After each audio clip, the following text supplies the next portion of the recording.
আজকে আমি বানাচ্ছি একদম ইউনিক আর টেস্টি তিলবাটা দিয়ে ঝিঙে রেসিপি। খুব সহজে দুটো মাত্র উপকরণে বানানো যায়। নমস্কার, আপনাদের সবাইকে আমার চ্যানেলে স্বাগত জানাচ্ছি।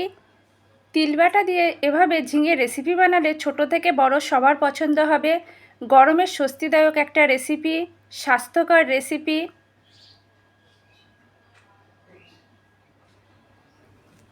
ঝিঙে ঠিক এভাবে কেটে খুব ভালো করে ধুয়ে নিয়েছি।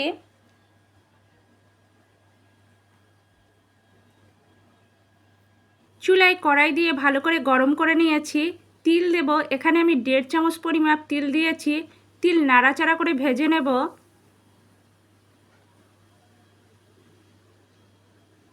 এই রেসিপিতে তিল ভেজে বেটে ব্যবহার করতে হবে। তিল ভাজা কমপ্লিট, একটা মিহি পেস্ট তৈরি করে নেব। একটা কাঁচা লঙ্কা দিয়েছি, জল দিয়ে ভিজিয়ে রাখবো। অল্প পরিমাপ জল দিয়ে মিহি পেস্ট তৈরি করে নেব।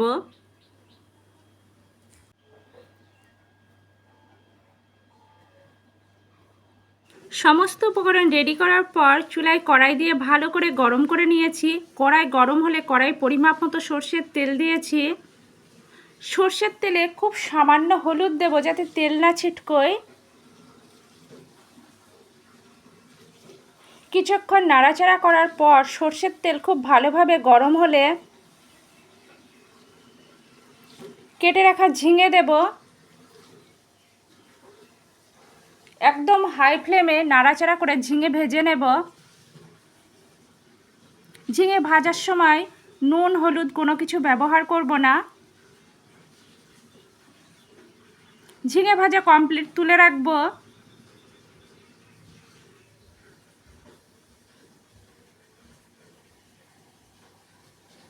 ওই তেলেই 2টো শুকনো লঙ্কা দিয়েছি।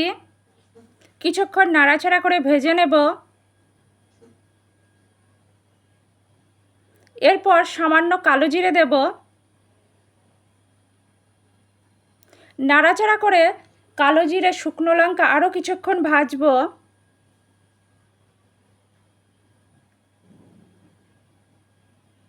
এক চামচ লঙ্কা গুঁড়ো দিয়েছি। নাড়াচাড়া করে কষে নেব।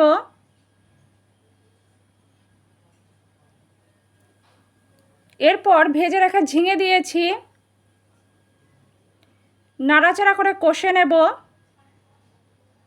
আপনারা চাইলে শুধুমাত্র কাঁচা লঙ্কা দিয়েও রেসিপিটা বানাতে পারেন।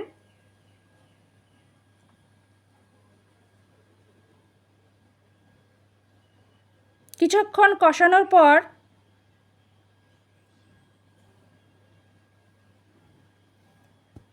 কাঁচা লঙ্কা তিল একসঙ্গে পেস্ট করে রেখেছিলাম দিয়েছি। নাড়াচাড়া করে আরও 1 মিনিট কষে নেব। খুব বেশি কষানোর প্রয়োজন নেই আর।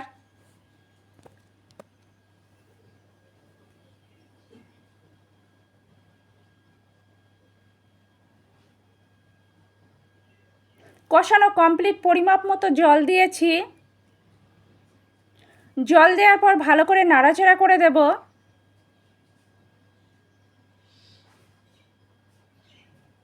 স্বাদ অনুযায়ী নুন,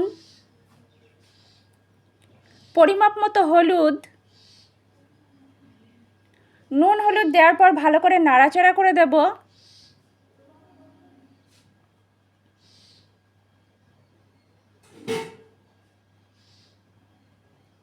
ঢাকা চাপা দিয়ে জাল করে সিদ্ধ করে নেব।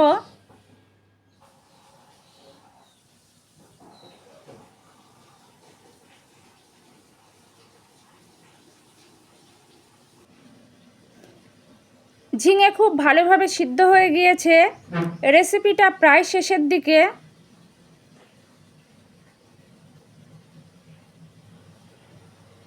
হাফ চামচ চিনি দিয়েছি। চিনি দেওয়ার পর ভালো করে নাড়াচাড়া করে দেব। আরও 1 মিনিট জাল করে নেব। আমার আজকের রেসিপি, টেস্টি ইউনিক রেসিপি তিলবাটা দিয়ে ঝিঙে রেসিপি একদম কমপ্লিট। আমার আজকের রেসিপি তিলবাটা দিয়ে ঝিঙে রেসিপি পরিবেশনের জন্য একদম রেডি। আপনারা দুপুরে গরম ধোয়াটা ভাতের সঙ্গে পরিবেশন করবেন, একদম জমে যাবে। রেসিপিটা আমি ঠিক যেভাবে দেখিয়েছি আপনারা একইভাবে বানাবেন, একদম পারফেক্ট হবে। আমার আজকের রেসিপি আপনাদের যদি ভালো লাগে লাইক করবেন, কমেন্ট করবেন, শেয়ার করবেন, আমার চ্যানেলের পাশে থাকবেন। আর আপনাদের অনেক অনেক ধন্যবাদ এতক্ষণ ধরে ধৈর্য সহকারে আমার রেসিপিটা দেখার জন্য।